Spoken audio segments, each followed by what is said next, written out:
Yamai Egan the Muno, I was saying in Naya Ashe, ye, say, and no, Wuko Facebook and Crawford Tintam and Crawford Dean, Eddie Nam Suji and Crawford Esika Eddie, and Nam so Sasso, Amango for Bongo for Apple Pa, Ewo, Facebook and your Facebook, all the social networks, no, for a bonipa Apple, until was said, Yaya Ashe, ye na, a branty, be another an impersonator be, and who aka jem, and Dean, Eddie Kennedy. Asa na asem no enche munye ya branche ne Didi Kennedy asa no ono akese akwa akọbọ ma mi bi apo na ni nsem nche muni se ani ye papa Kennedy Japan ai a oye MP ema asin fosu no osi ono no dede so omu shibo mankasa na papa no benu so kra ye ono Kennedy asa no ne edi ensuo ema no na je se papa no ekasa papa no papa ne suma no ema ono ekasa de na obia enye de enke bi na nasema okoso eka ye odidada maame no eni de busua eni se ani ono de obeboa ama maame no eni ni ba ba mu a enya adwuma ewo security pomu na ye na tesa brante dada maame ya na tesa sika no woji ya wokodi na kakom ye gine kokuo enum ntino moma ye kwankoti abrante no a wobo epo obo maame na po no maame ni ba aba bekasa na moma ye konkotie ensem num na meba matoaso sa police fo a wo mo ho de atodwa chem se sabdom ne kasa de wo manya abrante be fa se Kennedy Atta abo makache na Kennedy Atta ne dwumadie ene ne bone a wo nyina ne se wonam yamran sampotem ho ba bi no chem se wono ankasa ene wonmanyafo Kennedy akompre kwa Japan ede de dwuma kra e wo potem ho na ensuo kra no wono anesama papa nti papa wo be ne pa eruti de obeka bia no efri papa na akache eto manfo wo sampotem ho anyini nim na wo sa ne dwumadi a wo die mu no ene obo no homode achinchi maame a ye fa ne se Agnes Aban a wono no wadi mfrishan aduonum agini sika bia wo se wotimi gimaami eye kuani a wono no efri asinda de so na ensem nyina akofare bai ene se maame a fa ne se Agnes Aban ne ba a ye fa ne se Teresa Boafo ene so to kase adwetwe nkoma wo chem se ena no wo mo ho a eye kotonim abosom ne de to so dun wotwe e wo mfiempinu ene aduonu ba ko ya mu na eye brada ena Kennedy Atta efre ne maame se ono onyamfo Kennedy akompre kwa Japan asa ne se won frɛ wono sa maame no na wape immigration kwan ato de ama ne ba abemu a wawie suku a wope baabi akɔhye no nso timenya bibia hwefie enu nti won fo sika friend se quantity sika no 50 million entimi emrase na bebetimi aboama wanya akwada no eti ase baabi a ɛwo so otimi de hye na etimi boa ene maame a wope bibia ama ne ba wope adwuma party se immigration de ama ne ba okeka ka ne nsase keka hwehwe nkonkonum nyina sika ene maaso a de Sunday Kennedy Atta ma Kennedy nso agiye na amso mo ho a na Kennedy san fra biem eso maame sede adnemu aye de na nya gro agisi san de kakra ka onya sa pa de a ene ebinim de won susu sika ba ne ono bo Kennedy nso de opiska pa eruti so obi de ne de kakra ba na bro de no so a ewo se ye jiu de na to nche akra ne oba no wonyanya immigration kra nkon maame se ne ahe ne memfa so for 15 million efa so no so there be 15 million de mi nyanti menya 10 million eno se fa bra anso hemu a ebe so posa eno ntino fa bra na fe ye ntimi fa nkoma no na eno ana akwada na se Teresa Boafo etem se da bi ne maama ya na dwen se obetimi atuasa sika 10 million no e de ama Kennedy Atta eno nti omu nkonko hia e wo Yamran Sata Kradi station na afo omu ntimi hunu Atta na Atta nso ntimi hunu wo sina be betimi abo nti se kwa de wo Atta na ba be ya busia ne Boafo esan so omu pe adwuma pa e de ama omu ba na eno omu nkonko hia akwada ya preference Kennedy Atta yi na chese sika no ni enkomodbo a wo mo botimi se nsisi so wo mo kawe no de ato wo mo kawe no de ato mo se dami akwa na ye fraud no oyo mo ene se ho mo frɛ dom esa dom frɛ fo mo na fe yentimi enkyere eye Kennedy Atta yi ene se ampa nuane ampa wo mo timi de kyere Kennedy Atta yentie Teresa Boafo ne nsɛm ne nkyere mu a wo de ma ye bra wo mo kyere Kennedy Atta ewo dwumadi a no wo die no eso no na me ma me frɛ no ka kyerɛ me sɛ nyanko ma wanya obi obɛboa me nua bɛɛ ma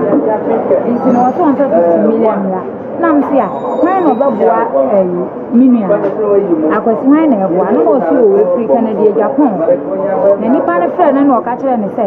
o free Canada Japan nti na no sia pa on fa 50 million won fa na result slip no fa nka ho no won hia no fi immigration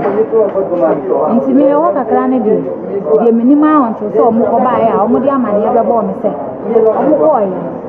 man na ka kyerɛ o mo sɛ o mo ko immigration office nti o mo gyina o mo training ground o mo gyina o mo gate na no ana pani ba ba so o mo o mo so o mo pɛdɛ o ka kyerɛ o mo sɛ o mo hwehwɛ pani no na wo sɛ nka o pani ni gyina o sɛ ne o mo frɛ ne ma ne no ne nka so o mo frɛ no mu sa na ne rank o wa wo ntimi anka o mo ni din so a wa anka ana o mo ka kyerɛ o mo ka kyerɛ o mo ka kyerɛ ma me so o mo fi o na be bi mo gyina ne ho ne nyanya sa pani bi bɛto o mo bɛ awo nti me maame mu ba o mani mu no so wasan afre o mu ka che o mu se wo bo ne ranka wo wo kire wo mu a nke ye beyi na di wo adwuma mu nti o mu mla asen ya bibia ase ena o mu san ba asen ya bibia ase na o ka che o mu se o beji 50 million na waye bibia wi nti aka se nyankopon ya adoma a wo kina minu ya ne be share no Cape Coast na mpenu fo asan na che se nyampa Friday wo start training nti o mu di 50 million no o ka che ahomachi 430 o frame ni ansa wan sanfa 15 million essential e wo ya amansa nti ya boa ye ho ye fa sika na to fun so na cement ya se media e na mabel adom dis kan command ye me ma me ni mi abe ma na de ko ma nti ye waji 50 million na wo nti ya ba be hia no na me tse me ma me ni an ga be se me mpese obe be me mpese me hu ni ka ban 0.9 FM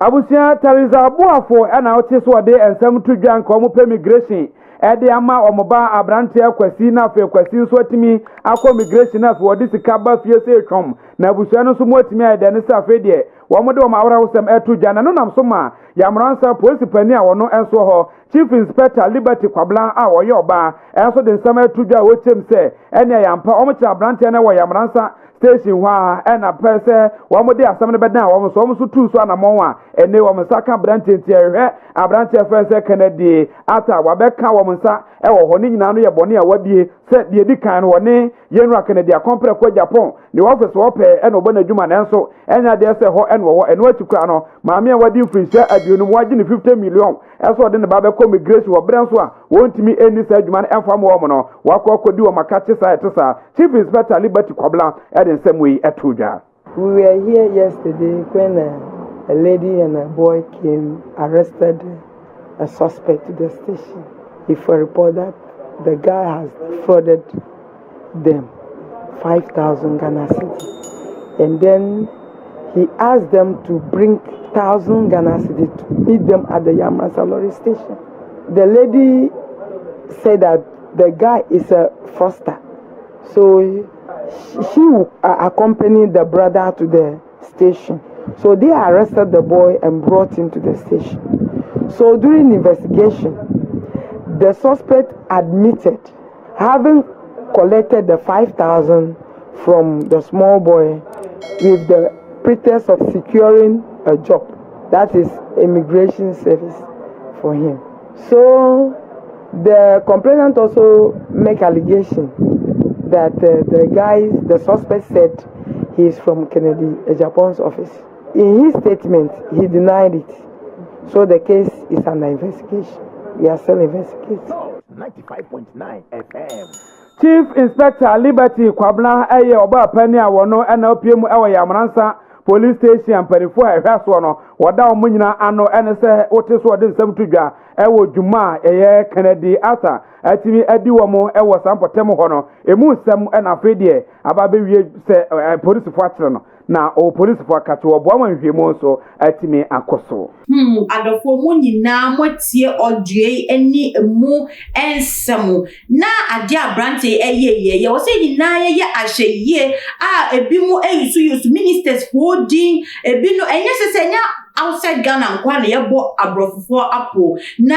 Ghana mutimemfo kra na yebo apo yusu empenimfo din anasa asofofo bi din e de edada enkrofo nte wo se mu mi ne de ye ahyeye na ne de a wo asem hu se police fo ensa aye de aka no na adofo pese wo chewaji efafa ene ense mu ntimeso se kwa YouTube channel na ko subscribe efa ko 2MAGH comment section so chewaji fefefe ni diemu eni obuo ekwan so na wo fo so akofolo ye wo Facebook, Instagram and Twitter na mi amede ene ensemi eba mapono so no mi din e di afia enstroma so de odru ba bia o hren e da se ne ye besen ehia